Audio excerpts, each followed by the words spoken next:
Velen is easily the most terrifying of all of The Witcher 3's explorable regions, and it is arguably the favourite among fans. Many even go as far as to claim that it's the best open world area of any video game. What we know as Velen is actually only the northern tip of a province with the same name, formerly a constituent region of the Kingdom of Temeria. After Temeria's conquest by Nilfgaard, the area became the de facto buffer between the Empire and Redania. The region is a power vacuum. The Bloody Baron may claim to rule from Crow's Perch, but his influence is limited, and his idea of governing seems to amount to little more than bullying the locals to extract tribute. But exploring Velen, you get the sense that the people living here have always been on their own, no matter who has claimed to rule them. In the depths of the marshes, in the hidden dark of the forests, it's sinister powers that are in charge. I wonder if Velen has always been no man's. In this video, I'm going to explore why Velen is so compelling as a region. I'll begin with a description of the land,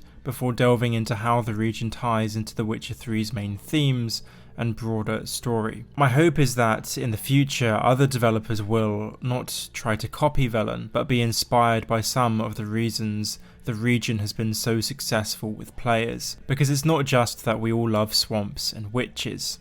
Velen is split roughly into 5 main areas. The first is the island on which the player first arrives. It's the northernmost part of Velen, and the closest to the cities of Novigrad and Oxenfurt. The northern edges are the site of a recent battle between Redania and Nilfgaard, and the crossings to Redania and Novigrad are flooded with refugees. Tentatively, Redania has control here. The second area is the landmass to the southwest. Crow's Perch, a crumbling fort, lies in the centre, surrounded by a network of small villages and dense forests. To the south of this landmass, across the water, is the ominous Fyke Isle. To the far south and west is an uninhabited network of waterways and swamps. Monsters and spirits prevail here, haunting the ruins of villages abandoned because of the war. At the other corner of Velen, to the east, is the Nilfgaardian encampment. Thousands of tents,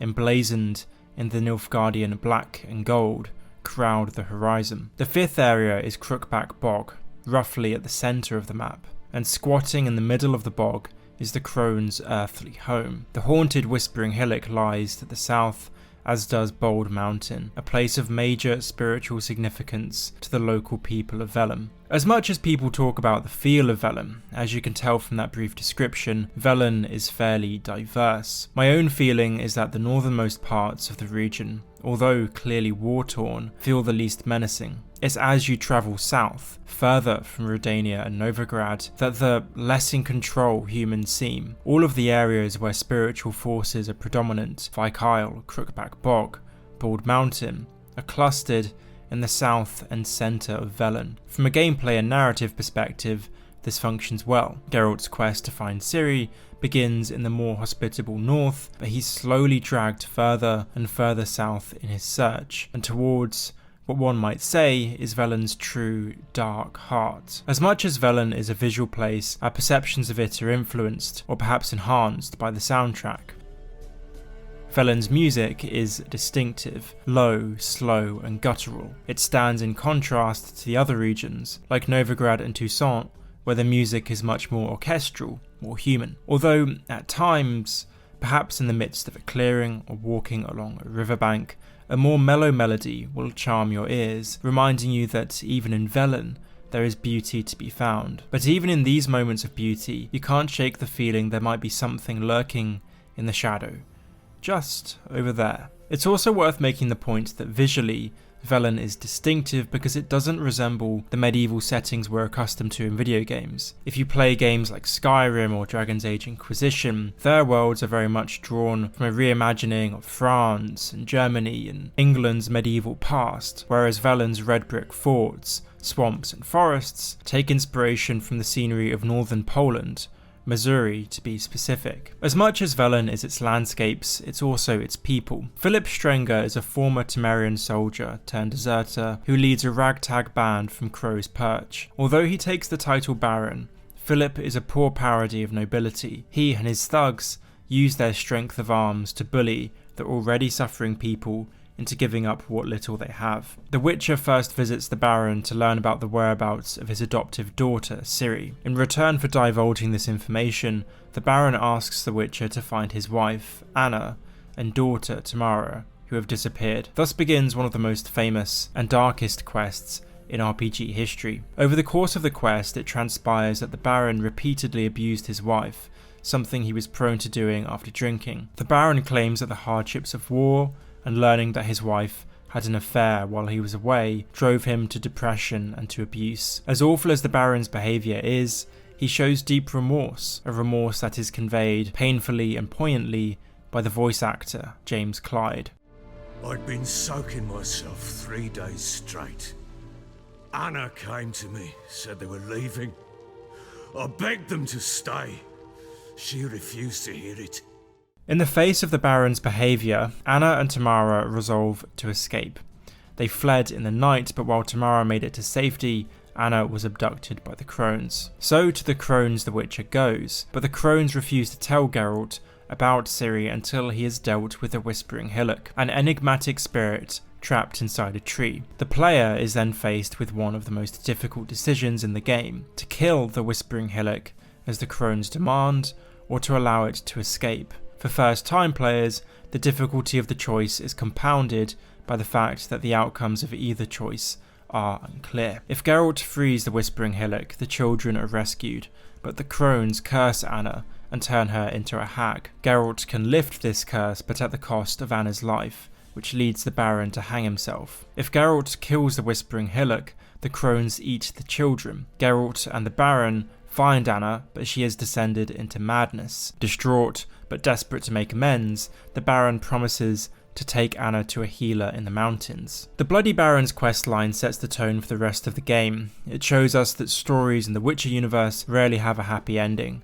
and that Geralt, in spite of his talents, is not always able to find the perfect solution. But more importantly, it hammers home what is The Witcher 3's key message: that no one is simply good or bad. But although this is a thread running throughout the game, what makes Velen feel distinctive is quite how starkly it projects this message. Velen is a land of liminality. Not only does it lie between two empires, the people seem constantly to live somewhere between good and bad. During the course of the Baron's questline, we gain a proper introduction to the inhabitants of Velen. We learn that they willingly sacrifice their children to the crones when they don't have enough food to feed them. There have been debates online about how the people of Velen are presented, and why they are presented the way they are. In one article, Majkowski argues that the people of Velen are presented as superstitious and ignorant, perpetuating an elitist assumption that they need to be conquered and governed by an elevated elite. I agree that the village's presentation is far from flattering. One of the quests that comes to mind is The Greedy God, where Geralt discovers peasants worshipping a gluttonous monster living in a cellar, believing its voice to be the voice of the divine. But I'm not sure I fully agree that the characterization of Velen's peasants is quite so one-dimensional. The villagers of Velen live a dismal existence. They are trapped in the middle of a war. They live in abject poverty. Not least of all, they live in the shadow of the crones. Survival for them is a struggle. The Alderman of Downwarren makes the case for why his people make sacrifices to the crones. Master, you soon be leaving and we must tarry on, our young'uns and their young'uns after 'em. No gods nor masters watch over Velen. The land is no man's. He who wants to survive must seek his own protectors. Equally, an alderman at Bald Mountain explains that in return for their sacrifices, the crones bestow upon them magic acorns, which can either be ground up and used for fertilizer or turned into medicine. There's a scene towards the end of the game where Ciri sits around a campfire at the foot of Bald Mountain in conversation with an alderman. She scoffs at his explanation for why his people worship the crones. But in my opinion, Ciri comes across as naive. Given the brutality of their existence, the people of Velen are forced to make tough choices. They make sacrifices to the crones because if they didn't, the crones would wreak havoc on the land, and they would more than likely all starve to death without the acorns, particularly in the context of the war. Although the situation of the peasants in Velen is different because of the presence of magic in their world, their predicament bears resemblance to that of peasants in Europe's medieval famines. In the Great Famine of 1315 to to 1317, it wasn't unheard of for parents to abandon their children to conserve food. It's also worth remembering that tradition, custom, is something hard to break. Who knows how long the peasants of Velen have been worshipping the crones?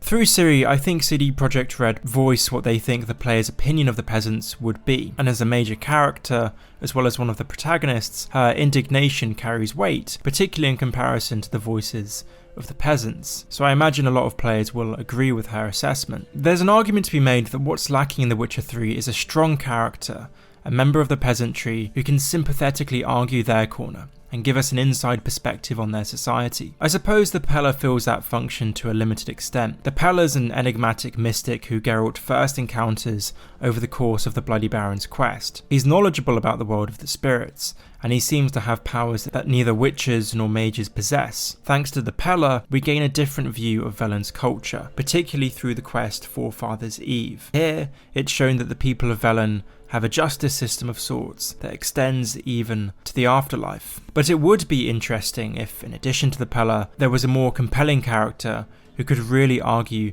the peasant's case.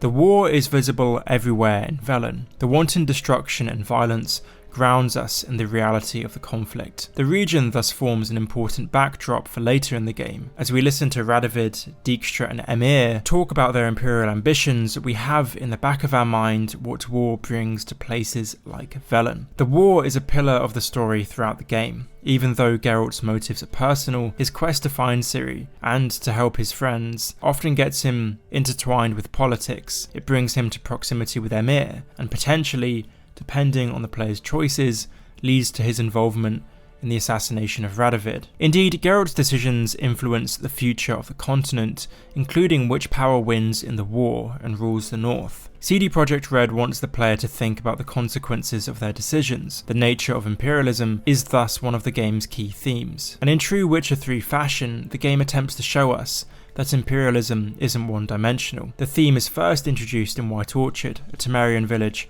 recently conquered by Nilfgaard. In the village, we see many of the negative effects you'd expect come after being conquered. Temerian heraldry is banned, while people take on Nilfgaardian surnames and attempt to learn the language out of fear of discrimination. Local identity is being swept away. And yet, the villagers seem to benefit from a more robust system of law and order. The Dwarven Smith, for one, is happy that the guards actually now take him seriously. Imperialism isn't something that can be measured by tallying up what is good about it versus what is bad. There's an element of this oversimplifying perspective in The Witcher 3's presentation of imperialism. But nonetheless, I think The Witcher 3 can be given credit for trying to make players think about imperialism more critically. For one, The Witcher 3 wants us to think about different types of imperialism, and I think that this discussion emanates from Polish perspectives of history, considering CD Projekt Red is a Polish video game studio. Nilfgaard resembles Prussia, a quote-unquote modernizing empire that embraced the Enlightenment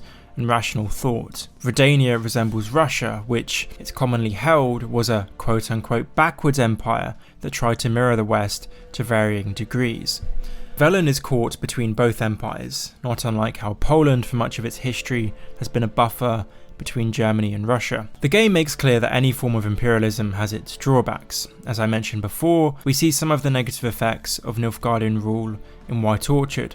Meanwhile, in Velen, the player bears witness to how Nilfgaard enslaves many of those it conquers. But on the whole, it is Redania that comes out the worst in its presentation, given the sheer devastation and genocide Radovid sponsors. Emir might be callous, but he comes across as much more measured, reasoned. The critic I mentioned earlier, Majkowski, contends that The Witcher 3 shows Velen as a place effectively in need of conquest, given its inability to express any political form of its own. It's an interesting thought, but I'm not sure I entirely agree. For one, to equate Velen with Poland is to forget that Velen isn't a country, it's a region of a much larger state called Temeria. Therefore, when Majkowski argues that Velen offers no political expression of its own, he's forgetting that its people would consider themselves Temerians, and that until recently they were a constituent part of one of the North's strongest kingdoms. Temeria did have political expression of its own, and it crumbled only after its king was assassinated. Secondly, I'm not sure you can quite say that CD Projekt Red is insinuating that Velen should be conquered. When Geralt helps people, be it in Velen,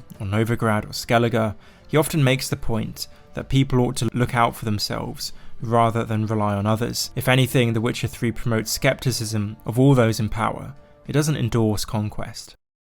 I'm not sure I've quite done Velen justice in this video. I've tried to explain why the region has felt so compelling for so many players, drawing out its nuances and the themes it touches on, as well as its geographic charm. But to a certain extent, the affinity that all players feel for Velen might not so easily be put into words. Velen is its landscapes, its people, its quests, its lore, its music, and how all of these interact at multiple levels, and interact with the player's own imagination and the player's choices. Every player likely has a slightly different experience of Velen.